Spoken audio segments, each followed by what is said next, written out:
After a win at Penn State yesterday, the women's basketball team is the number 11 seed in the Big Ten tournament. Will face number 14 seed Purdue on Wednesday at approximately 7:25 p.m. at the Sears Center in Hoffman Estates, Illinois. Badgers defeated the Boilermakers 65-56 in West Lafayette on January 15th, and the team's only meeting this season. Head coach Bobbie Kelsey is here. We'll have an opening statement, then take questions.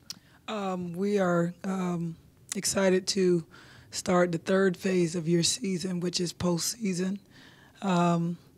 Obviously, we didn't finish as strong as we wanted to with the last 6 or 7 games, but we got this last one, and it was a good boost to our confidence, knowing that we could hold a lead instead of kind of losing it and letting it get away from us like we have done in the past. But again, these kids are really playing hard, and I knew one would come our way at some point. So we're very excited about the opportunity that lies ahead and that we play Purdue.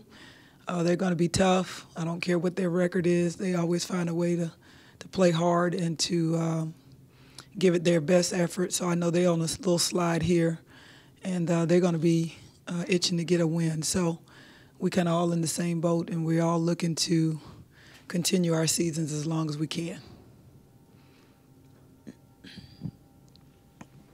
When these brackets come out, everybody looks at them. Do you look at them too and say, and if we do that, do you go through it like that or no? No, I don't. I think that's kind of setting yourself up a little bit. I'd rather just like we've always done, just who do you play next? Because you get caught up in the 2 and 3 ahead, and this is a hard run for any team that starts out on the first day. So you got to win 5. I mean, it's like the NCAA tournament twice if you start on the first day. Most of the better teams obviously get the byes, but you know, some years ago, the Connecticut men who were not picked to win the Big East, they went on that incredible run. So I'm not saying we'll do that, but we've seen it done, and it can be done. Whether you do it or not, it's very difficult. The likelihood of being done is very slim, but it can be. But I just take it one game at a time, and I ask our kids to do that because you get overwhelmed when you're thinking about 3 and 4 people you may have to play instead of just one team that day. That's it.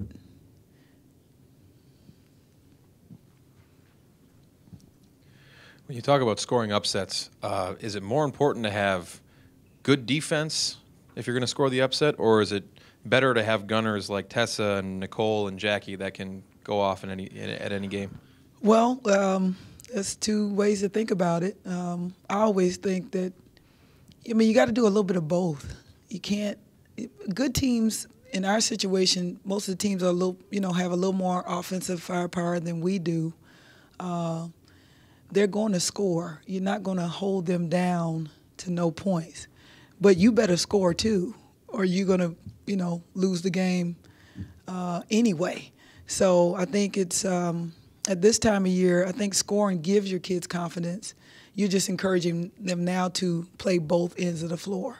Our scoring is up. In the last, I guess, 8 or 9 games, we've scored in the 70s other than one other game besides this last one. We've not done that since I've been here. So the scoring is quite up. Now we got to get the defense caught up with the scoring. And that kind of happened for us yesterday in that we shot 55% in the first half, went cold but had a lead and had enough cushion to sustain while they went on their run.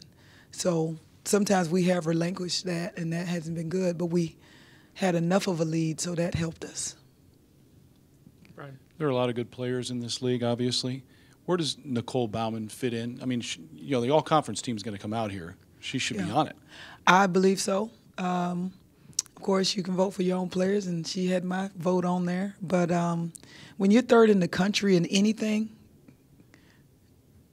I mean, that's hard to do. It's a lot of people that play. We kind of try to do the math. If you average 12 kids a team times 300 and some odd kids, I mean, Elisha could do the math. She's quick on that stuff. That's a lot of people that if you're third best of all those folks, you should be getting something. But again, Nicole works on her shot. She shoots the same shot she shoots in practice as she does in the game. So the shot you see her shoot in the game, that's how she shoots. A lot of people don't do that. It's the same shot. And that's why she can hit it at the clip she's hitting it at. her three and her pull-up.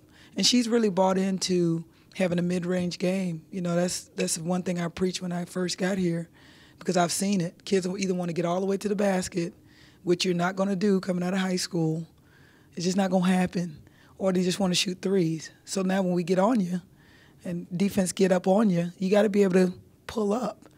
And I think that's why Nicole is such a threat, because if you run at her, she can not travel, go by you, and not get her shot blocked. Then when you help up, she's a good passer. So she's hard to cover, and she's smart. So we've encouraged others to do that. Tessa got her pull-up going. Jackie has a nice pull-up. Anne-Marie has a nice pull-up. But they can shoot a three as well. Not really great going to the basket. Dakota can go more to the rim and finish. Nicole's not a rim finisher. You rarely see her get layups except in transition. But Dakota can do that. But Dakota has a pull-up. She got to work on her three. So, you know, you got to have three phases of your game, and then you got to put some defense in there. And if you do those things, I mean, you think about Aerial Powers. She can shoot a three. She can pull up. She can get all the way to the rim. And she's big. That's what makes her hard to guard. So, you know, I could name a couple other players, but she comes to mind because she's on the perimeter. And she's a really tough cover. To answer your question, yes, I do think Nicole deserves some recognition. According to Diane Nordstrom, she's second in the country. Okay, well, she might have moved up because I think yesterday she was 6 for 9. She's shooting almost 60% from the three. I mean, not even men or women, nobody's doing that. I don't know who else is. I don't know who's first, but they got to be incredible if they shoot more than Nicole. And it's not like she shoots 2 a game. She's shooting 9 and she's making 6 of them. I mean, that's a lot. And there's games where she'll shoot, you know, a good percentage from the 3 and the 2. So she's doing everything. And people got to guard her. Continuing on that, does that affect your confidence level heading into this year's Big Ten tournament, knowing you have a player that can just heat up from 3? Well, it makes people have to come out of the paint. They can't sit in there. I think that's the problem with some other teams. They can't shoot. So you just pack it in, you know, and dare them to beat you from the outside. Well, we have some shooters, and it's not just Nicole. Jackie can get hot. She broke the record here for threes. I mean, she can get going. It's just now you asking them to be consistent. If we had more of an inside presence, like a big mama sitting on the block, or somebody can really, I mean, Cassie and Melena do a pretty good job, but we miss Mickey. We miss Mick because she could really command a double team. So now if you got Jackie, even Dakota on the perimeter, Nicole or Tessa, if somebody's doubling Mick, somebody's open.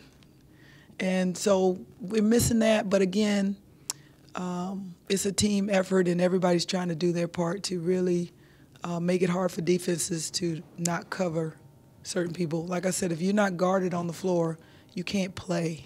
It's just simple. So it encourages them to go work on your shot. You got to work on it. We can try to hide you on defense, but we can't hide you on offense. When will you know about Michaela for next year? We're going to wait till the end of the season. There's some steps we got to take to make sure that we're presenting the waiver, presenting all the information that's going to help her. I think I kind of went through some of the things that we think will help her get it. But again, we want to get a letter of support from Connecticut to try to see if we can get there. And they will support it. But they're busy. You kind of try not to get in people's space right now because everybody's concentrating on their season. So it's not a deadline on it. So we'll just wait till after the season to try to get all those materials together and present them. And it's up to the committee. But we could sure use her. You would think probably by the end of the school year? Oh, yeah, by the end of the school year for sure. And we'll submit it way before that. And I don't think it takes them long to tell you. But I've never had this happen, so I don't know. Anything else for Coach? Thank you. All right. Thanks, Bobbie.